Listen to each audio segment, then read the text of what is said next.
Hello, everybody, and welcome back to the Pulp. I'm Bob. And I'm Maddie.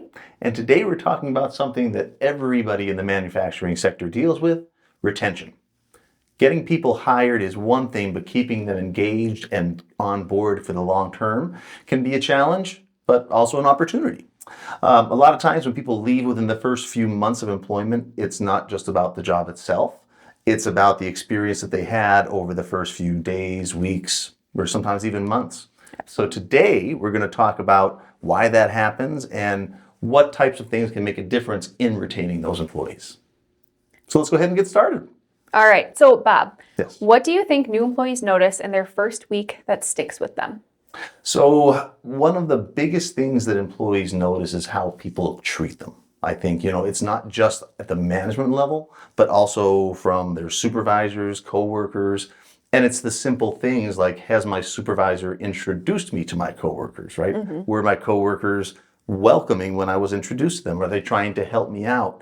Are the expectations of my job being clearly laid out and respectfully communicated? Right. It's like feeling supported in the role by both your coworkers, but your supervisor as well. 100%. Because on the flip side, they may just feel like they're being thrown into the fire. Not a good feeling. Not a good feeling at all, right? As you might hear, and I'll probably say it throughout this podcast today, the drinking from the fire hose, it's not fun. It's almost impossible. That's why that's the phrase. First impressions form really fast. It's important for all of us to keep that in mind.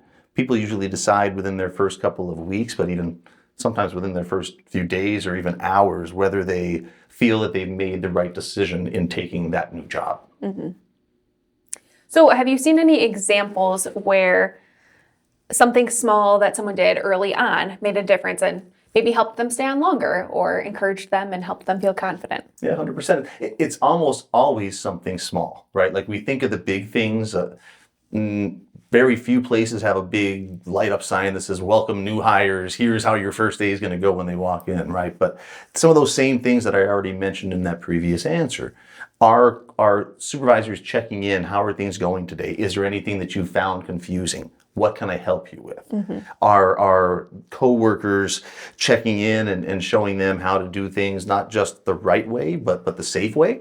And how are those coworkers approaching that, right? There's going to be a very different receipt of that information if I'm spoken to in a condescending manner, like somebody's like, hey, dummy, do it this way, as opposed to I see you're doing it in a fashion where you're bending over at the waist. Maybe if you try doing that with your legs, it might save your back some soreness down the road. Keep us all safe and healthy. We have to remember that new hires coming in, they don't know. They haven't been exposed to this kind of environment before, or maybe they have, but we all know what it feels like to be that new person. And if someone does come up to you in that rude way or condescending way, it can really hinder your confidence and willingness to try harder or do things differently the next day. So we got to put ourselves in their shoes sometimes and help them out whenever we can. Absolutely. It's very important to keep that in mind.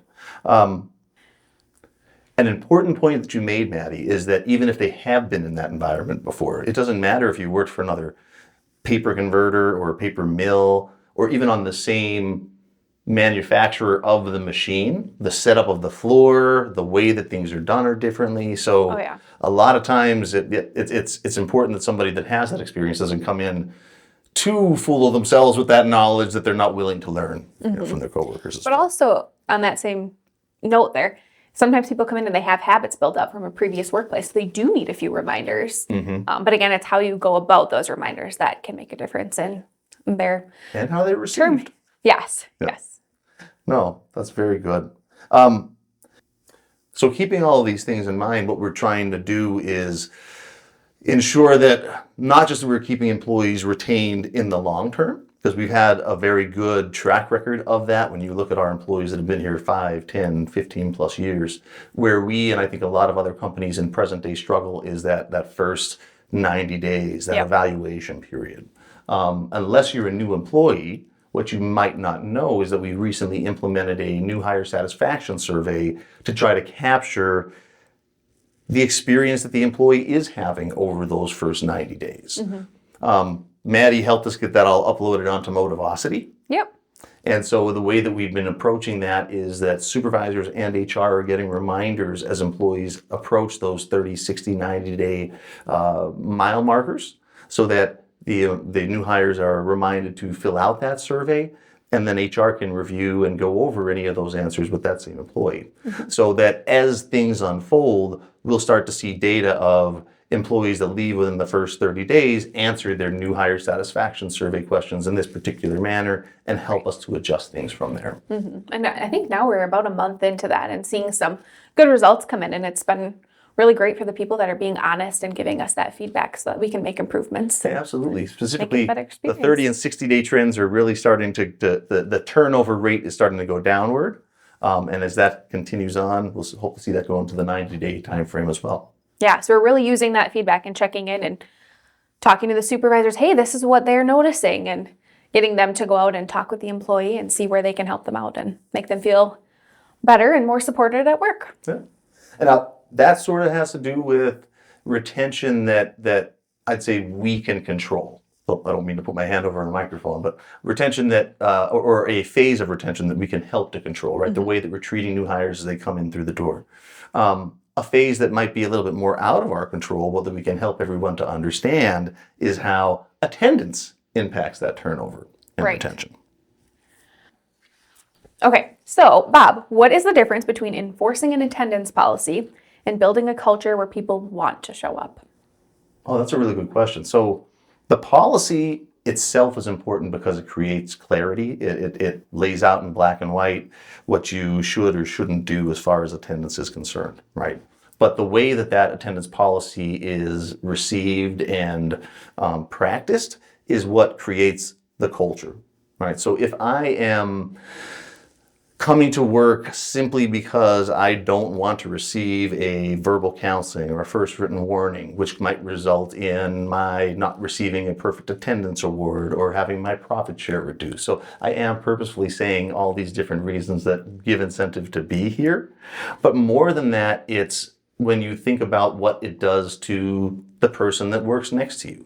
From a work culture standpoint, we want everybody to have that first thought when they're going to call in to be, how is this going to impact my team? Yep. What are we running today? Now, again, we're not encouraging people that are contagious and sick and all those types of things to come in and get everybody sick and put us in a worse position, right? But to the extent that we can be at work, be present, be safe, it's important that we are, right? Think about yourself when you have a coworker that calls off. Exactly. It doesn't feel good. You have to cover, you have to work harder.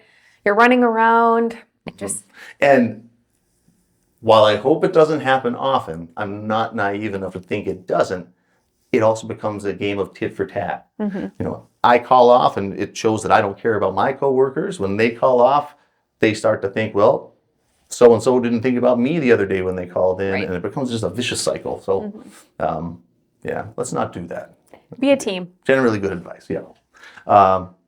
But a lot of that also comes down to leadership, as far as the receipt of the understanding of that type of a policy, whether that's from supervisors, managers, etc. So what does consistency from a supervisor look like day to day? Even I'm going to kind of answer that with a synonym, right? Because I think the consistency comes down to predictability.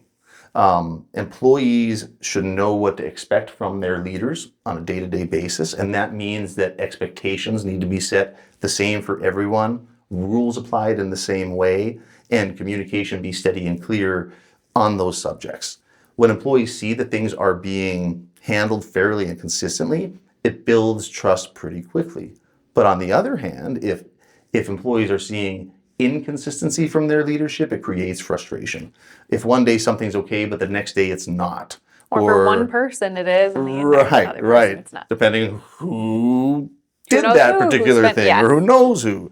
None of those things are acceptable, right?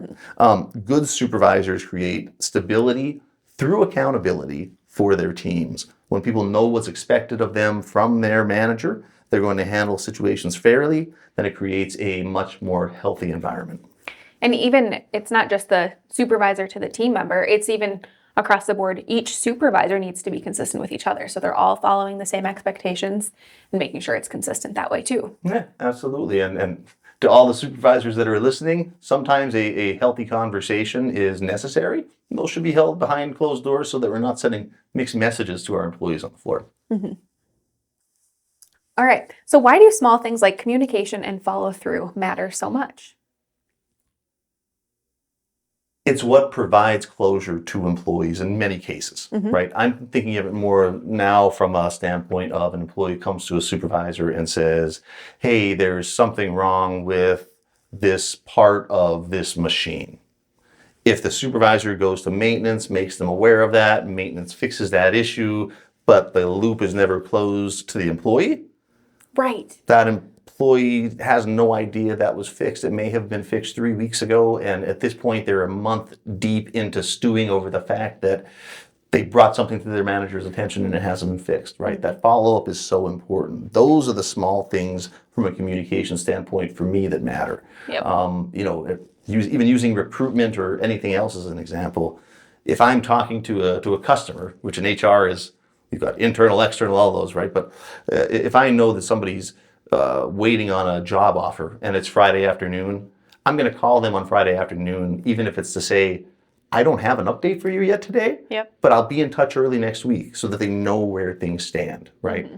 Same thing applies when that employee comes to me as a supervisor and says, there's this issue. Even if I haven't resolved it, I should follow up by the end of the day and say, oh, I remember you mentioned that to me. I did this, that, the other thing. It's not resolved yet, but I'll follow up with you tomorrow with what the game plan is. Yep. I know we hear a lot from our safety committee on different things that they've seen or heard, and they bring it to our attention. And then 2 weeks later, when we meet again, they're like, so nothing ever happened with this. And we're like, well, actually, something did. It's just the supervisor never followed up and you weren't made aware that we did make this change on the machine to make it safer for you, or things like that that come up that people don't realize happen. But that communication piece just gives people that peace of mind and confirmation that they were heard. Yeah. And all that, again, you put that along with the things we've discussed so far together, goes a long way toward retaining employees, not just as a whole, but specifically over those first 90 days from that first day onboarding forward. Yep. So speaking of onboarding, what is the difference between completing onboarding that day and actually developing someone? That's a good point, because really, while those things are viewed separately often, it's all part of just one journey. Mm-hmm. and especially the front leg of that journey, right? Not to tune our own horn, but I think we've got a pretty darn good onboarding process from a presentation standpoint, right? Sharing with the new employees information about the history of the company, what brought us to where we are, where we're going, when you're going to get paid, what kind of benefits you have, all fun stuff like that. But there needs to be that follow through after those employees are not only handed off to the supervisors for the remainder of the day's safety training and initial training, mm-hmm. but that follow-up that we talked about. How are things going today? What are you finding confusing? Is there somebody that we can partner you with so that you can understand what this task is more efficiently, whatever the case may be. Real development happens over time. It takes repetition. It takes hands-on experience. It takes coaching from supervisors and experienced employees. If there was a single leadership wish list, it would be that we could hire an operator off the street and have them be ready in a week. Yeah. But it just doesn't happen because all those things that I just stated are true. Especially in a production environment, people build confidence by actually doing the tasks that they're being trained to do. It's good to have somebody nearby that can guide them, answer questions, help them improve on those tasks. So I was going to say, I think it's really important for the new hire too to know you should be asking questions. And that is what is really going to help develop your skills faster, is really trying to understand that process and asking questions when you don't understand things. That old adage of there's no such thing as a stupid question is very true. Yes. But it is possible to do something stupid because you didn't ask a question. Yes. And again, sometimes trainers may get frustrated if someone's asking a lot of questions, but you have to, again, put yourself in their shoes and realize that they may not know or have that same experience that you do. If you've been here 10 years, give them a chance. Yep, absolutely. So, in short then, to answer your question, onboarding checks the box that somebody's ready to start, but development is what turns that new employee into a strong, reliable member of the team. Well, goodness, we've talked quite a bit about retention today.